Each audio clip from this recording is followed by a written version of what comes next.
Friends, कैसे हैं आप लोग। आज हम लोग पढ़ेंगे DWM यानी diploma in water set management, जिसमें आज पढ़ेंगे BNRI 101 के खंड 1 में इकाई 1 जल संभर प्रबंधन की प्रस्तावना, जिसमें आज आपके लिए लेकर आए हैं जल संभर प्रबंधन के उद्देश्य।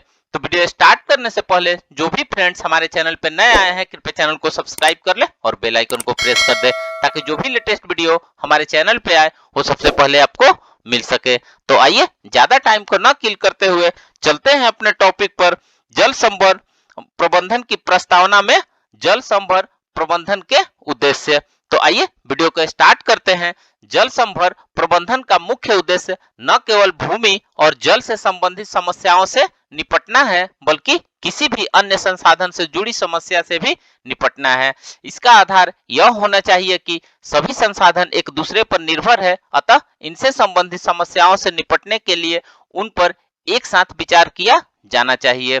जल संभर का उद्देश्य जल संभर क्षेत्र में रहने वाले सामान्य व्यक्ति के जीवन स्तर में सुधार करना है। ऐसा उसकी अर्जन करने की क्षमता बढ़ाकर, बिजली जैसी सुविधाएं उपलब्ध कराकर, सिंचाई के लिए जल व पेयजल की आपूर्ति बढ़ाकर, बाढ़ या सूखे के भय से मुक्ति दिलाकर किया जा सकता है।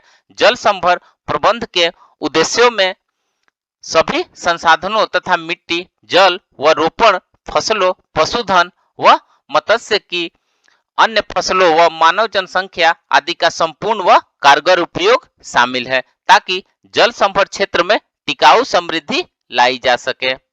जल संभर विकास के सकल उद्देश्यों को निम्न प्रकार से रेखांकित किया जा सकता है, जैसे सभी प्रकार के भूमियों के विकास व उपयोग के लिए जल संभरों को उचित इकाई के रूप में मान्यता प्रदान करना, भूमि को किसी विशिष्ट आवश्यकता के अनुसार समझा जाना चाहिए तथा इसके सुधार के लिए उन युक्तियों को अपनाना चाहिए जिनसे मिट्टी का कटाव नियंत्रित होता हो, जल का संरक्षण हो, वन्य जीवन में सुधार हो, खेती से होने वाली आय बढ़े तथा कृषि भूमियों को बाढ़ से होने वाली क्षति से बचाया जा सके।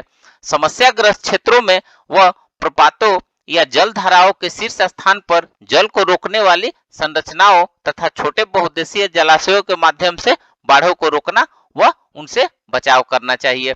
घरेलू, औद्योगिक तथा कृषि संबंधी आवश्यकताओं की प्रचुर मात्रा में जल आपूर्ति का प्रावधान होना चाहिए। कार्बनिक, अकार्बनिक तथा मृदा प्रदूषण की रोकथाम होनी चाहिए। मनोरंजन संबंधी सुविधाओं जैसे पिकनिक, शिविर स्थलों, झरनों तथा प्रपातों का व्यापक प्रसार, ताकि नौकायन, मत्स्यायन और तैराकी आदि के लिए उचित सुविधा उपलब्ध हो सके।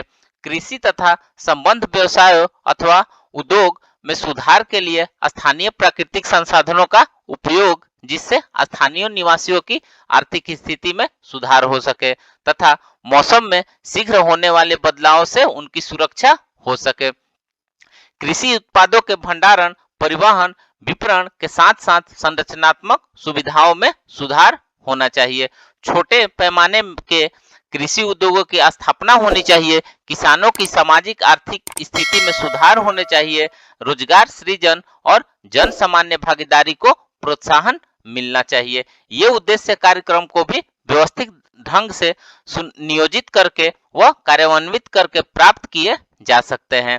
इनमें किसानों की सक्रिय भागीदारी होनी चाहिए और सहकारी जल संभर प्रबंधन सोसाइटियों का गठन किया जाना चाहिए। जल संभर प्रबंधन के उद्देश्य को प्राप्त करने के लिए निम्नलिखित दिशा निर्देशों का पालन किया जा सकता है। कार्यक्रम का कार्यान्वयन जल संभर की मेड़ रेखा से आरंभ होकर घाटी तक जाना चाहिए, न कि इसे अलग थलग भागों में बांटकर छोटे छोटे टुकड़ों में किया जाना चाहिए। कृषि योग्य तथा गैर कृषि योग्य दोनों प्रकार की भूमियों का विकास साथ साथ किया जाना चाहिए।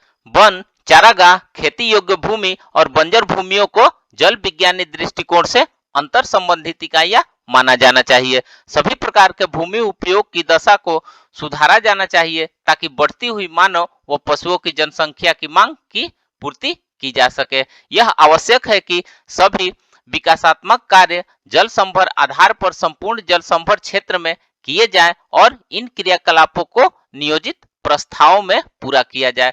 तथापि जल संभर से बाहर पड़ने वाली कुछ ऐसी भूमियों का भी उपचार किया जाना चाहिए जिन्हें भौगोलिक दृष्टि से भले ही अलग माना गया हो, लेकिन वे जल संभर क्षेत्र के आसपास हो। ऐसा सामाजिक आर्थिक पहलुओं के आधार पर किया जाना चाहिए। तो फ्रेंड्स, इस प्रकार से आज हमने जल संभर प्रबंधन की प्रस्तावना में जल संभर प्रबंधन के उद्देश्य के बारे में पढ़ा। तो मिलते हैं एक नए वीडियो के साथ में, तब तक से हमारे चैनल पे बने रहिए। धन्यवाद।